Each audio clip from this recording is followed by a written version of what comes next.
కర్మానుసారే అంటారు. విన్నారా ఎప్పుడన్నా? మనందరి కర్మ ఈరోజు బాగుంది కాబట్టి మనం ఈరోజు కలిసాం. కర్మ అంటే ఏది నా కర్మ అది కాదు. కర్మ అంటే సార్ చెప్పారు కదా, మనం ఏం చేసామో గుడ్ కర్మ చేస్తే మనకి గుడ్ అనేది బ్యాక్ వస్తుంది. అవునా? సో మనందరి టైం బాగుంది కాబట్టి మనం ఈరోజు ఒక లైఫ్ చేంజింగ్ ఆపర్చునిటీ గురించి చూసాము. అవునా? సో నేను సార్ చెప్పారు కదా, స్టార్ట్ అయిన తర్వాత నేను సాఫ్ట్వేర్ ఇంజనీర్గా వర్క్ చేస్తున్నాను. 17 years వర్క్ చేశాను. లగ్జరీ లైఫ్ ఎంజాయ్ చేశాను. ఆల్మోస్ట్ 2.5 crores శాలరీ తీసుకున్నాను. సో ఒక మంచి గేటెడ్ కమ్యూనిటీలో చాలా లగ్జరీగానే ఉన్నాను. చిన్న ఫ్యామిలీ, చింతలేని ఫ్యామిలీ అన్నట్టుగా హ్యాపీగా ఉన్నాను. కానీ నాకు కొన్ని డ్రీమ్స్ ఉండేవి చిన్నప్పటి నుంచి. నాకు ఏ కష్టం తెలియకుండా పెంచారు మా నాన్నగారు. ఆయన కష్టపడ్డారు కానీ నన్ను అబవ్ మిడిల్ క్లాస్ లాగానే పెంచారు. సో హ్యాపీగానే ఉన్నాను. కానీ ఆయన వెళ్ళి నాకు బెంజ్ కారు కావాలి నాన్న అని చెప్పి అడిగాను నా టీనేజ్లో. వెళ్ళి అడిగితే ఆయన బాగా చదువుకుంటే బెంజ్ కారు తీసుకోవచ్చు అని చెప్పారు. సో బాగా చదువుకున్నాను. ఎంఎస్సీ కంప్యూటర్ సైన్స్, ఎంఫిల్ చేశాను. మంచి సాఫ్ట్వేర్ జాబ్ చేశాను. సో కానీ బెంజ్ కారు మాత్రం రాలేదు. జాబ్ చేస్తే వచ్చేస్తుందా? రాదు కదా. సో బెంజ్ కారు కావాలంటే ఏం చేయాలి ఆలోచిస్తూ ఉంటే, సరే జాబ్ చేసి ఒక 1 కోటి రూపాయల దాకా సేవింగ్ చేసుకున్నాను. సో ట్రెడిషనల్ బిజినెస్ చేద్దాము అని చెప్పేసి బిజినెస్ స్టార్ట్ చేశాను. ఎందుకంటే జాబ్ ఇన్కమ్, బిజినెస్ ఇన్కమ్ రెండు ఉంటాయి కదా.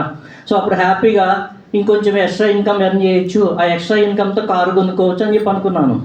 కానీ అనుభవ రాహిత్యము ట్రెడిషనల్ బిజినెస్లో 95% ఫెయిల్యూర్సే కదా ఉంటాయి, తెలుసు కదా. అది నేను తెలుసుకోవడానికి ఒక 90 lakhs పోయింది, ఎక్స్పీరియన్స్ వచ్చింది. సో ఆ ఎక్స్పీరియన్స్ వచ్చిన తర్వాత సో అసలు ఎందుకు నాకు ఇలా జరిగింది? ఓకేనా, చిన్నప్పటికీ నాకు భగవద్గీత మా నాన్నగారు వినిపించారు. ప్రతి పండగకి ఇంట్లో టీడీకే క్యాసెట్లు భగవద్గీత చెప్పించేవాళ్ళు అనమాట. సో అది వింటూ ఉంటే ఆ ఏజ్లో నాకు అర్థం కాలేదు. మా అమ్మని అడిగేవాడిని, ఏందమ్మా ఈ సోది, పండగ వస్తే ఇదేంటి, ఇంకేమైనా పాటలు పెట్టమని చెప్పి అడిగేవాడిని. సో అలాంటి పరిస్థితి నుంచి నాకు గోబు గుయ్యమనే దెబ్బ తగిలిన తర్వాత నాకు మళ్ళా భగవద్గీత నాకు చాలా విషయాలు నేర్పించింది. కర్మణ్యేవాధికారస్తే మా ఫలేషు కదాచన. అవునా? సో కర్మను చేయడం వరకే మన చేతిలో ఉంది, దాని ఫలితం పైన మనకు అధికారం లేదు. సో ఆ రకంగా ఆ దెబ్బ తగిలిన తర్వాత మళ్ళీ వినడం స్టార్ట్ చేశాను. సో ఆ విన్న తర్వాత నాకు చాలా సొల్యూషన్స్ వచ్చాయి. తర్వాత లైఫ్ స్కిల్స్ నేర్చుకున్నాను. సరే ఎట్లాగో ఒక 90 lakhs పోగొట్టుకున్నాను కదా, ఇంకో 10 లక్షలు ఖర్చు పెట్టి లైఫ్ స్కిల్స్ నేర్చుకున్నాను. అసలు ఎందుకు నాకు ఇలా జరిగింది, నాకే ఎందుకు జరిగింది, సో అంత హ్యాపీగానే ఉంది కదా, నాకెందుకు ఇలా జరిగిందనని పరిశోధన చేస్తూ లాక్డౌన్ టైంలో అందరం ఇంట్లో ఉండేటువంటి పరిస్థితి వచ్చింది. ల్యాప్టాప్ ఇచ్చి ఇంట్లో వర్క్ చేసుకోమన్నారు. వర్క్ చేసుకుంటూ ఉంటే నేను 17 years నుంచి ఒకే కంపెనీలో ఉన్నాను. దానివల్ల నా వర్క్ ఒక 4 hours అయిపోయేది.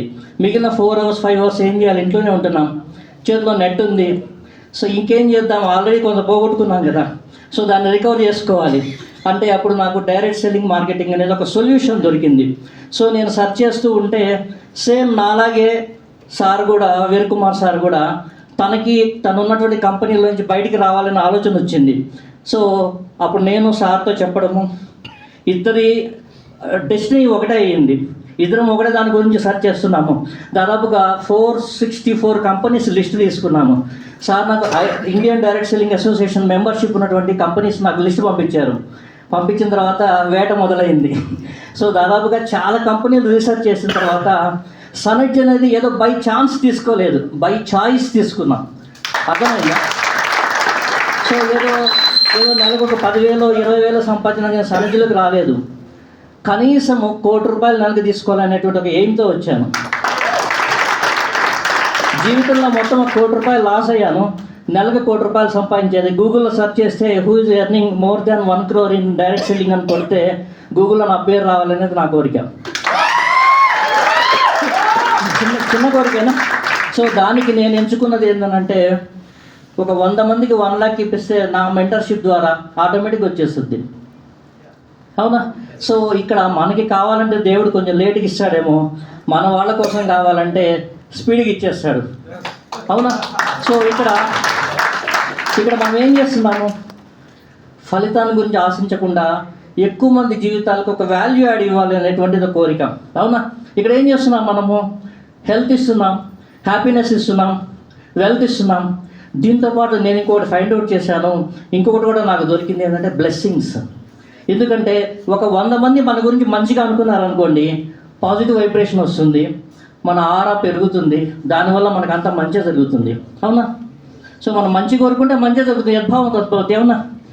సో కాబట్టి ఈరోజు ఈ రకంగా మీ అందరి ఆశీస్సులతో ఈరోజు నేను ఎటువంటి బ్యాక్గ్రౌండ్ అంటే నెట్వర్క్ బ్యాక్గ్రౌండ్ లేకుండా కూడా ఈరోజు ఇంత ఫాస్ట్గా నేను ఎదగలుగుతున్నాను. దానికి రీజన్ ఏంటంటే ఇన్ఫర్మేషన్. నా నా నా మెంటాలిటీ ఎలా ఉండేదంటే, ఏదైనా ఒక విషయం నేను చేస్తున్న పనిలో నాకంటే ఇంకెవరు బాగా చేయకూడదు అనేటువంటి ఆలోచన ఉండేవాడిని. ఒకవేళ నేను చెప్పులు కుట్టాల్సి వస్తే నాకంటే ఇంకెవరు బాగా కుట్టలేనంతగా నేను చేయాలనేటువంటి నా ఆలోచన. అంటే ఈ విషయంలో అశోక్ తిరుమల సార్తో కూడా నాకు ఫైటింగ్ జరుగుతుండేది. ఏంటంటే నా 14 years ఎక్స్పీరియన్స్లో నన్ను ఇంతగా క్వశ్చన్లు అడిగిన వాళ్ళు ఎవరు లేరు, మీరే నన్ను ఎక్కువ క్వశ్చన్లు అడిగారని చెప్పి అన్నారు. సో అంటే ఎందుకు అంటున్నానంటే, నేను ఒక విషయం గురించి తెలుసుకోవాలంటే ఇన్ అండ్ అవుట్ మొత్తం తెలుసుకొని దాంట్లో వెళ్ళాలనేది నా కోరిక. నెక్స్ట్ ఇంకొక విషయం షేర్ చేసుకోవాలి. నా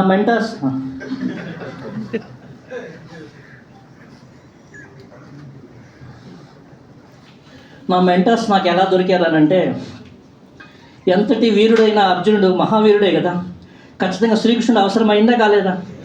నేను ఎంత అదృష్టం ఉందంటే నాకు 2 శ్రీకృష్ణుడు దొరికారు.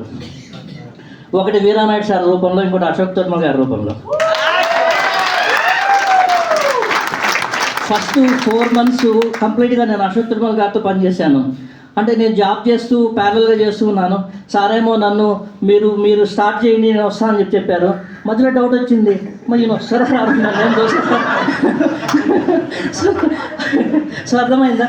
సో కానీ ప్లాన్ ఎంత బాగుంది, ప్రోడక్ట్ ఎంత బాగుంది, సరే నా పాటికి నేను చేసుకుంటూ వెళ్తాను, ఖచ్చితంగా వస్తారులే అనేటువంటి ఒక నమ్మకంతో స్టార్ట్ చేశాము. ఫస్ట్ ప్లాన్ చెప్పినప్పుడు Karnakar sir 11 years experience, part time experience ఉంది నాకు కూడా. 2014లో కర్ణాకర్ గారు నేను ఒక బూట్ క్యాంప్లో కలిసినప్పుడు అనుకున్నాను, అప్పుడు నేను చాలా స్లిమ్గా చాలా యంగ్గా బాగుండేవాడిని. సో సాఫ్ట్వేర్ ఇంజనీర్ ఈ విధంగా అని చెప్పి ఇలాగ టెస్ట్ ఫోన్లు చెప్తే, సో సార్తో వర్క్ చేస్తే బాగుందని చెప్పి అనుకున్నాడంట. సో అది ఎలా యూనివర్స్ కలిపిందో చూడండి. అదే కంపెనీలో ఉంటే ఆ పరిస్థితి లేదు. అలాంటిది కంపెనీ చేంజ్ అయ్యాం కాబట్టి యూనివర్స్ 9 years తర్వాత కనెక్ట్ చేసింది. యూనివర్స్ ఎలా పనిచేస్తుందో చూడండి. నేను టీంలో ఎప్పుడు చెప్పినా యూనివర్స్ అని చెప్తుంటాను. ఎందుకనంటే universe is nothing but God. మనం ఏ గాడ్ అయితే అనుకుంటామో అదే యూనివర్స్. ఓకేనా? సో మన దృష్టి ఎక్కడైతే పెడతామో అక్కడే వర్క్ జరుగుతుంది. ఓకేనా?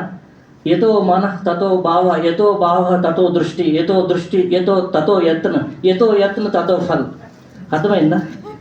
సో మన తెలుగు పండిట్ కాబట్టి ఓకే ఇవన్నీ కూడా చెప్తూ ఉండడం వల్ల నాకు చిన్నప్పుడు దాదాపు ఒక 6-7 years పాటు మహాభారతం, రామాయణం అన్నీ చెప్పారనమాట. ఒక రోజు ఒక పద్యం వేమన శతకం కానీ సుమత శతకం కానీ చెప్తే, ఒక పద్యం చెప్తే ముగ్గురిని కూర్చోబెట్టుకొని 1 గంట సేపు చెప్పేవాళ్ళు అనమాట. సో దానివల్ల ఈ నాలెడ్జ్ వచ్చింది. సో అంటే ఎందుకంటున్నానంటే, మనం ఏం చేస్తాం అదే తిరిగి వస్తుంది. నో పెయిన్ నో గెయిన్ కదా. అవునా? ఇక్కడ అందరూ ఏమనుకుంటారంటే నో అంటే NO నో, నేనేమంటానంటే KNOW నో అంటాను. ఎందుకంటే పెయిన్ అనేది మీకు తెలిస్తే అర్థమవుతుందా? ఇక్కడ వెంటనే రాదు. నాకు ఫస్ట్ మంత్ శాలరీ ఇందులో సనర్జీలో పేమెంట్ 615 rupees, 616 రూపాయలు. ఆ మంత్లో నా సాఫ్ట్వేర్లో నా ఇన్కమ్ వచ్చే 2,45,000. ఏమాత్రం పొంతనుందా? నెక్స్ట్ వచ్చేటప్పటికి 17,900 సెకండ్ మంత్. ఓకేనా? ఏదో కొంతవరకు మేలు. అవునా? సో ఇలా ఈ రకంగా 7th monthలోనే 2,26,000 రూపాయలు వచ్చింది. 7th month, just 7th month. 17 years software job చేస్తే హైయెస్ట్ ఇన్కమ్ 2,45,000 అయితే 7th monthలోనే సనర్జీలో వచ్చింది. నేను జాబ్ చేసేటప్పుడు నాకు ఓన్లీ 8 hours ఉండేది టైము. అవునా? ఎవరికైనా 8 hours కదా. అదే నేను సనర్జీకి వచ్చిన తర్వాత 2,000 hours per day పనిచేస్తున్నాను. ఎలా సాధ్యం? నాకేమైనా కొమ్ములు ఉన్నాయా? ఏం లేవు. టీం ఒక 500 మంది యాక్టివ్గా పనిచేసే టీం చేయగలిగాను. 500 into 4 2,000 hours వర్క్ జరుగుతుంది.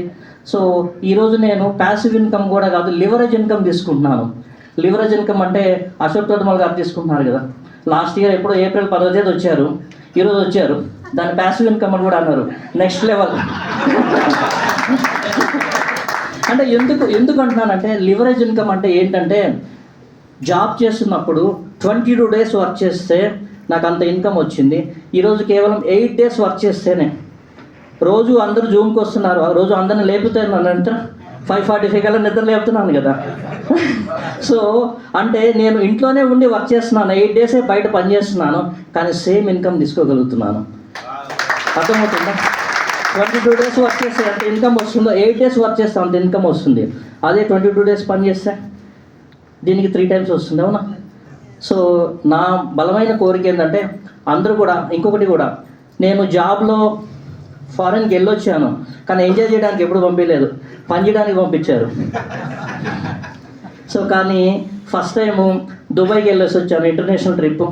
సో ఆ ట్రిప్లో నాకు హ్యాపీ అనిపించింది ఏంటంటే, మన టీం మెంబర్స్, సార్ మీ వల్ల ఎప్పుడు కూడా కింద నుంచి ఫ్లైటు బాయ్ అని చెప్పేవాళ్ళము, మీ వల్ల మాకు సాధ్యమైందని చెప్పి అంటుంటే చాలా హ్యాపీ అనిపించింది. ఎందుకంటే కొంతమంది జీవితాల్లో మనం కొంచెం వాల్యూ యాడ్ ఇవ్వగలిగితే అది మనకి పుణ్యమే కదా, గుడ్ కర్మే కదా అది.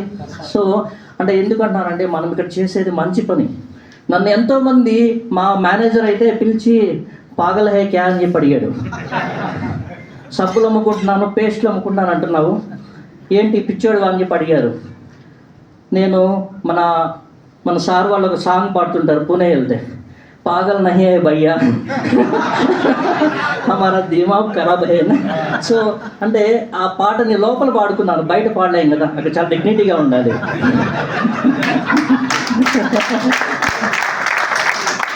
సో అలాగ ఎందుకంటున్నానంటే, మనం ఫస్ట్ స్టార్ట్ చేసేటప్పుడు నేను కూడా మా ఫాదర్ని ఇంట్లో అడిగింది ఏంటంటే, ఇన్ని రోజులు మీకు నచ్చినట్టున్నా, చదువుకోమన్నారు, ఎంఎస్సీ కంప్యూటర్ సైన్స్ చేశాను, ఎంఫిల్ కూడా చేశాను. సో జాబ్ చేయమన్నారు, చేశా. నాకు 2 years టైం ఇవ్వండి, నాకు నచ్చినట్టు నేను బతకాలనుకున్నానని చెప్పి అడిగాను. తప్ప న్యాయమే కదా. సో ఇన్ని రోజులు ఆయన చెప్పినట్టు బతికాను. కారు అయితే రాలేదు, బెంజ్ కారు.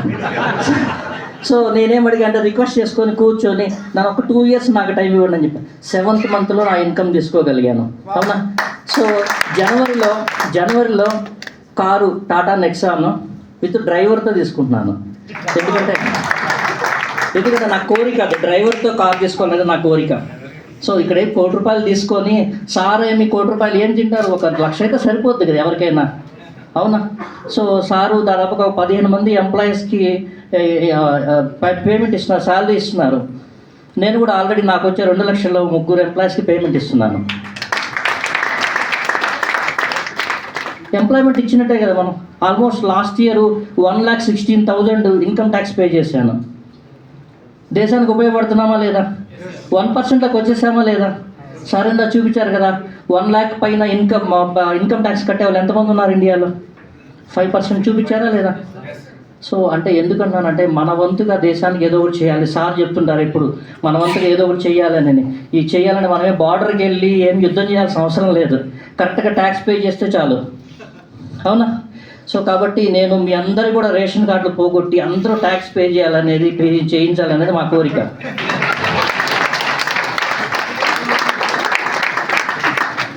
ఎప్పుడైనా చిన్నప్పటి నుంచి మనకు ఒకటి అలవాటు, చిన్నప్పటి నుంచి కూడా ఏమని ఇవ్వు అంట. అవునా? తీసుకోవడం, దేవో అంతేనా సార్? హిందీలో దేవో. సో దేనానా? ఓకే.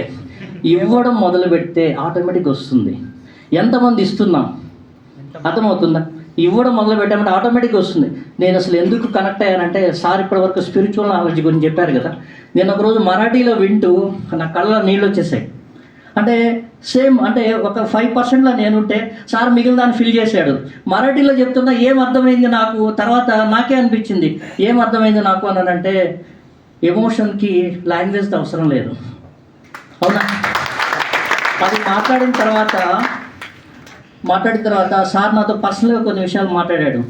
సో ఏంటి, ఈ జన్మకేను నేను మా అమ్మాయి గురించి ఏదో పర్సనల్ విషయం మాట్లాడుతూ ఉంటే, ఈ జన్మకే మీకు ఇద్దరికి మధ్య అటాచ్మెంటు, తర్వాత జన్మలో మీరు ఎవరో అని చెప్పి సార్ ఏదో అన్నారనమాట. అంటే నేను మా అమ్మాయి అప్పుడే లోపలికి వచ్చింది, అమ్మ ఈ జన్మకే నేను నీ తండ్రిని. She is just 11 years old. అమ్మాయికి ఏం అర్థం కాలేదు, ఏమైంది నాన్న నీకు అని.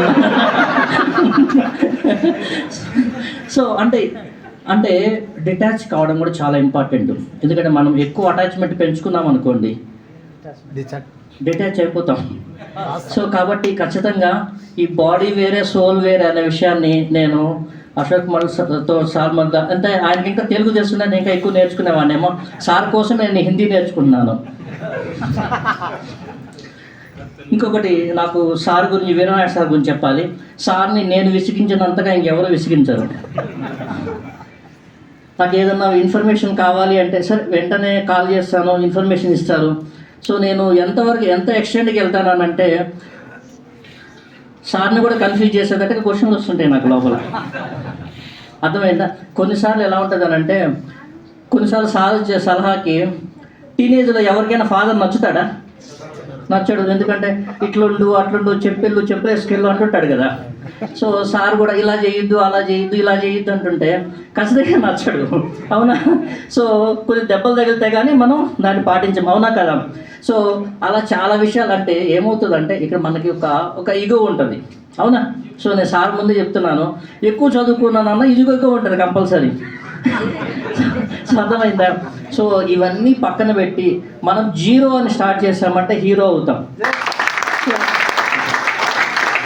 మనం ఆల్రెడీ మన బ్యాక్గ్రౌండ్ని తీసుకొని వచ్చామంటే నెట్వర్క్లోకి ఖచ్చితంగా మనం హీరో కాదు, పెద్ద గుండు సున్నా అవుతాం. ఓకేనా? సో కాబట్టి అప్లైన్ చెప్పినట్టుగా విని కనుక చేస్తే ఫాస్ట్గా అచీవ్ అవుతాం. అలా కాకపోతే ఏమవుతుందంటే చాలా లేట్ అవుతుంది. నేను ఒకసారి అడిగాను, సార్ నేను ఇప్పుడు పర్సనల్గా చేసినా మీరు నన్ను తిడుతూనే ఉంటారు ఏంటి అని. అర్థమైందా? తిట్టేది ఎవరు మనల్ని? అప్లై మన మేలు కోరేవాళ్ళు. అదే సో మన గురించి చెడు కోరుకునే వాళ్ళు మనల్ని పొగుడతారా తిడతారా? పొగిడి మన దగ్గర పని చేయించుకోవాలని చూస్తారు. సో అంటే ఎందుకు అంటున్నానంటే ఇవన్నీ ఎందుకు చెప్తున్నానంటే మీకు ఓపెన్గా ఒక్కొక్కసారి మీ అప్లైన్ ఏదన్నా మీ గురించి నేను కూడా ఒక్కోసారి మీతో ఏదన్నా హార్ష్గా అనుండొచ్చు. సో ఎవరి మీద అయ్యే అప్లైన్కి టీం మీద కోపం ఉండదు. మీరు పక్కదారి పడుతుంటే మిమ్మల్ని మంచి మార్గంలో పెట్టడానికి ఏదన్నా అంటాడు. ఓకేనా? సో టీం మధ్య రిలేషన్ బిల్డ్ చేస్తే ఆటోమేటిక్గా అవుతాం. సో నాకు అతి కొద్ది పరిచయంలోనే చాలామంది టీం మెంబర్స్ నన్ను బావా అంటారు, అన్న అంటారు. సో ఎందుకు అంటున్నానంటే ఆ రిలేషన్ ఉంది కాబట్టి ఈరోజు వర్క్ చేయగలుగుతున్నాం. ఆ రిలేషన్ లేకపోతే వర్క్ చేయలేము. అర్థమవుతుందా? సో కాబట్టి మీ టీంతో ఒక మంచి గుడ్ రిలేషన్ ఉంటే ఆటోమేటిక్గా సక్సెస్ అవుతాము. ఓకేనా? సో అందరూ కూడా ఇక్కడ ఉన్నటువంటి అందరూ కూడా సింగపూర్ ట్రిప్కి వస్తామని చెప్పారు. ఆ ఫొటోస్ అన్నీ అందరికీ అవైలబుల్ అవుతాయి. నేను కూడా తీసుకున్నాను. సో యూనివర్సిటీ కనెక్ట్ అయిపోయింది. ఎవరైనా చెయ్యి ఎత్తకుండా ఉంటే మాత్రము మీ ఇష్టం. తదాసు దేవతలు ఉంటారు. తదాసు దేవతలు ఇక్కడే సీలింగ్ ఉంది కదా అనుకోకండి, ప్రతి చోట ఉంటారు వాళ్ళు. సార్ చెప్పారు 13 కెమెరాస్ ఉంటాయంట. అశోక్ తిరుమల సార్ ఒక సందర్భంలో మాట్లాడుతుంటే చెప్పారు, సార్ 13 కెమెరాస్ సీసీ కెమెరాస్. మనం ఏం చేసినా రికార్డ్ అవుతుంది. మన ఆరాలో మనము 4 గోడల మధ్య ఎవరు లేని టైంలో ఏదైనా ఆలోచించుకున్నా కూడా మన బ్రెయిన్లో ఏం ఆలోచించినా కూడా రికార్డ్ అయిపోతుంది. కాబట్టి ఎవరి గురించి చెడుగా ఆలోచించొద్దు. ఓకేనా? అసలు యూనివర్స్కి విచక్షణ లేదు, డిస్క్రిమినేషన్ లేదు. మీరు చెప్తున్నది మంచిగా చెడు అన్నది తెలియదు యూనివర్స్కి. మీరు ఏది కోరుకుంటే జరుగుతుంది. యద్భావం తద్భవతి. నేను లాస్ట్ మంత్లో ఒకసారి కర్ణాటక సార్కి మన వాళ్ళందరికీ చాలామందికి మెసేజ్ పెట్టాను. ఏమని 2 lakhs ఇన్కమ్ ఈ నెలలో రావాలని చెప్పేసి అనుకోండి అని చెప్పేసి పెట్టాను. చాలామందికి పెట్టాను. సో పెడితే నా లైఫ్లోనే నాకు 2 lakhs దీంట్లో వచ్చింది. కానీ నాకు లాస్ట్ మంత్లో 3 lakhs అవసరం ఉంది యాక్చువల్గా. ఎందుకంటే నేనుండే ఇంటి రెంట్ 50,000. సో కాబట్టి నాకు అవసరం వచ్చింది.